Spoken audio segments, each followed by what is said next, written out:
जब ये ईरान की तरफ से, जरा गौर से सुनिएगा, ये जो ईरान की तरफ से, because we believe that Iran and India are friends. हर पाकिस्तानी का दिल दुखता है। ये मैं यकीन से कहती हूँ कि हर पाकिस्तानी का दिल जख्मों से चूर है। महायुद्ध के बीच भारत के लिए एक अच्छी खबर है। हॉर्मुज़ स्ट्रेट से भारत का दूसरा जहाज नंदा देवी भी सुरक्षित बाहर निकल आया है। नाज़रीन, जंग ने बहुत सारे मामलात को सरकेबल खड़ा कर दिया है। हमारा भी ख्याल था कि IMF की टीम यहाँ पर आएगी, उसके बाद हमें फेवरेबल रिव्यू देगी, और कल हमारा ख्याल था कि रिव्यू फेवरेबली मुकम्मल हो जाएगा और मामला तय पा जाएंगे। वो नहीं हुआ। उस पर अगर देखें तो हालात खराब से खराब तर हो रहे हैं, क्योंकि देखिए ना, इस तरह अगर होगा, अगर इंडिया ऐसे निकल सकता है तो बाकियों के भी फिर निकल जाएंगे ऐसे। अमेरिका में पेट्रोल और डीजल के दाम 16% बढ़ गए हैं। ऑस्ट्रेलिया में 18%, जर्मनी में 13%, चीन में 10% से ज्यादा तेल के दाम बढ़ गए हैं। हमारे देश भारत में पेट्रोल और डीजल के दाम में कोई बदलाव नहीं हुआ। और अगर हरमूज से हमें ऑयल की फराहमी नहीं होती तो ऑयल की प्राइसेस तो मजीद बढ़ेंगी। अभी तो 55 रुपए इन्होंने बढ़ाए हैं, लेकिन वो मजीद बढ़ा देंगे। भारत अब ईरान, तीनों ममालिक से, तीनों सरहदों पे अगर ताल्लुकात अबतर हैं, हम इन चैलेंजेस का कैसे मुकाबला कर सकते हैं? फिर उससे आपको लगता है कि पाकिस्तान में भी कोई प्रॉब्लम आ सकती है? हमारे यहाँ तो वैसे ही आपको पता है फ्यूल की प्राइस वगैरह बढ़ा दी है, लेकिन क्या इस जंग को अगर ये कहा जाता है, अगर ये 4 वीक्स खिंच गई तो उसमें लगता है कि पाकिस्तान में भी कोई प्रॉब्लम आ सकती है? हमारे यहाँ तो वैसे ही आपको पता है फ्यूल की प्राइस वगैरह बढ़ा दी है, लेकिन क्या इस जंग को अगर ये कहा जाता है, अगर ये 4 वीक्स खिंच गई तो उसमें मतलब हमारा क्या होगा? क्योंकि हम तो पहले ही एक डिफेंस पैक्ट करके बैठे सऊदीया के साथ, तो क्या सऊदीया में नहीं कहेगा कि आप ईरान को रोकिए? देखिए, यही हमारे लिए इस वक्त एक बहुत बड़ी परेशानी की बात है कि हम ना तो सऊदी अरेबिया के साथ और गल्फ कंट्रीज के साथ बिगाड़ सकते हैं, और ना ईरान के साथ, और ना अमेरिका के साथ। तो हमें बड़ा बैलेंस रखना है अपने फॉरेन रिलेशंस में। एक लंबी चौड़ी मुलाकात हुई है चंद घंटों की बिन सलमान जो क्राउन प्रिंस हैं उनके साथ। तो अब बात यह है कि सऊदी अरेबिया ने $5 अरब हमारे स्टेट बैंक में रखवाए हुए हैं। सऊदी अरेबिया हमें डेफर्ड पेमेंट्स के ऊपर ऑयल देता है।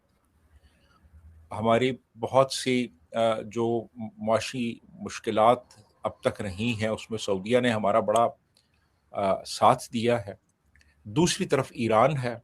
ईरान के साथ हमारा बॉर्डर लगता है। तकरीबन कोई 20% शियाज़ हैं पाकिस्तान के अंदर, और उनकी अपनी हमदर्दियाँ जो हैं वो ईरान के साथ हैं। और अगर ईरान डिस्टेबलाइज होता है तो उसके असरात पाकिस्तान पे भी पड़ेंगे। यहाँ पे हो सकते हैं रिफ्यूजीज आए इस तरफ, और ईरान इस वक्त स्टेट ऑफ हरमूज को कंट्रोल कर रहा है। और हमारी आप ये देखें कि 80 to 85% जो ऑयल की सप्लाई है वो स्टेट ऑफ हरमूज से होती रही है, जो कि अब इन्होंने कोई याम्बो एक दूसरी पोर्ट है रेड सी पे सऊदी अरेबिया की, जो कि काफ़ी दूर है।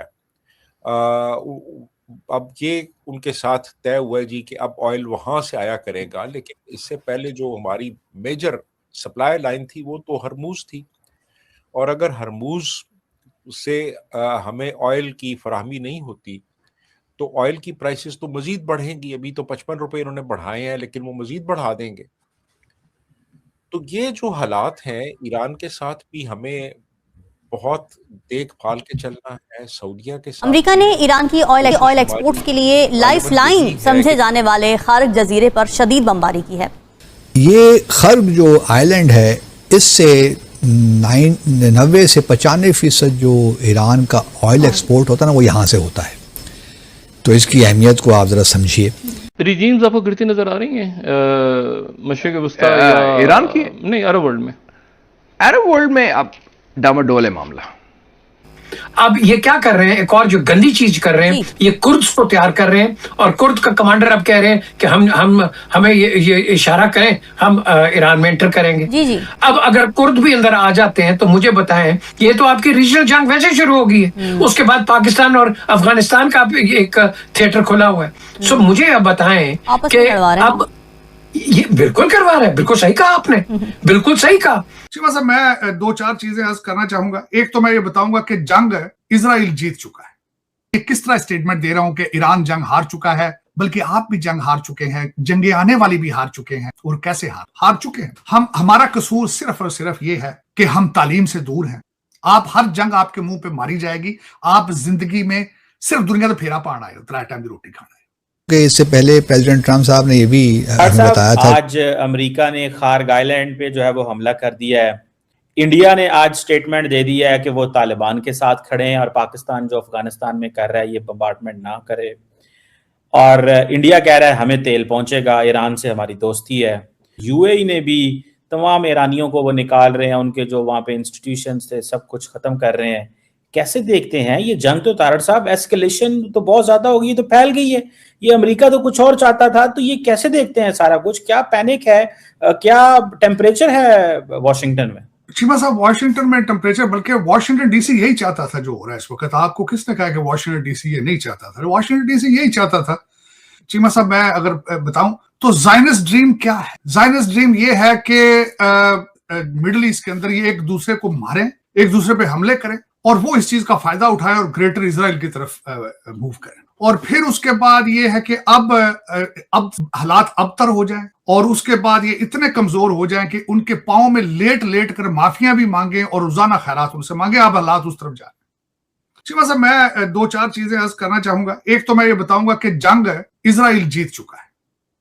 इस वक्त मुल्क दुनिया के बादशाह बेताज बादशाह बीबी नेतन्याहू ने कहा है कि ना सिर्फ शिया बल्कि सुन्नी एक्सट्रीमिज्म भी जो है वो खतरा है दुनिया के लिए।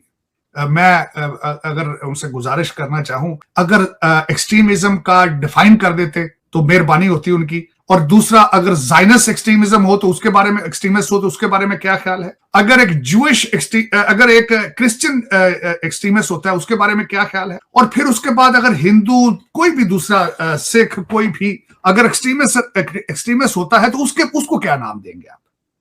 ये कोई डिफाइन ना बीबी नेतन्याहू ना करता है और ना ही मेरे जो विश्व गुरु हैं ना वो ही तकलीफ करते हैं कि वो बता दें कि जो 30 करोड़ जो वो यरगमाली इस वक्त भारत में बैठे हैं उन्होंने जिंदगी किस तरह गुजारनी है। लेकिन चीमा साहब, ये जंग आप हार चुके हैं जंग होने से पहले।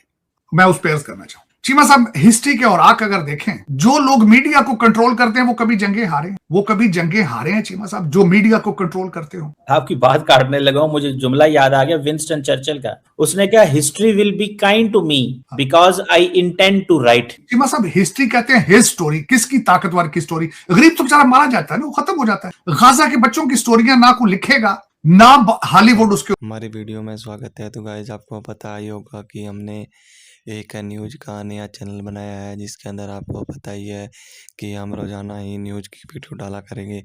गाइस, अगर आपको हमारी खबर या आपको हमारी वीडियो अच्छी लगती है तो आप हमारे चैनल को सब्सक्राइब करें, वीडियो को लाइक करें और जितना हो सके इस वीडियो को शेयर करें और इस चैनल को सब्सक्राइब करें। हमारी ऐसी ही वीडियो देखने के लिए आप हमारे चैनल को सब्सक्राइब करें और इस वीडियो को जितना हो सके उतना ज़्यादा से ज़्यादा शेयर करें ताकि भारत और पाकिस्तान की जो लड़ाई है होगी, आगे कुछ भी होगा तो हम आपको अपडेट देते रहेंगे।